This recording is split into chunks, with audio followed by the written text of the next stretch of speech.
Hi, Adam Lashinsky with Fortune Magazine, just out of the Worldwide Developers Conference keynote by Steve Jobs and many other Apple executives.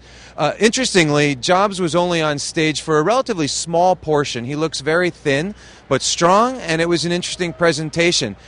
Everything that Apple did today was incremental. One, obviously, very big enhancement to its services is the iCloud initiative, which really answers a lot of the problems with Apple's products. I know that sounds strange that there have been problems with things like iTunes in the past, but there have been, namely that you buy something on iTunes and you don't get to use it everywhere on all of your devices easily. Now with iCloud you will. Apple did some very clever things with the offering. First of all, they killed Mobile Me, and they're letting people use this new iCloud initiative basically for free. There's a way to pay to upgrade and to get more and to use more, but all purchasers of Apple products and people with iTunes accounts will be able to do the basics for free once it's ready in the fall.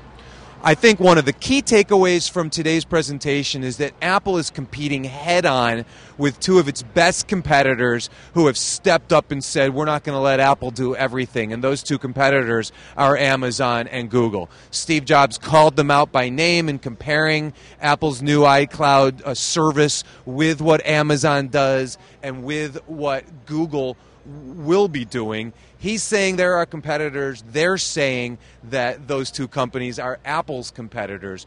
Right now, Apple's really in the position of strength. Jobs didn't say anything about the agreements that Apple has made with the music industry, but clearly the fact that Apple will allow you to take ripped music that you've purchased elsewhere and to take songs that you've purchased on iTunes and wirelessly sync them to all your devices. They could not be doing that without new and existing agreements with all of the major record studios. That's a major thing that Apple has going for it right now that nobody else does.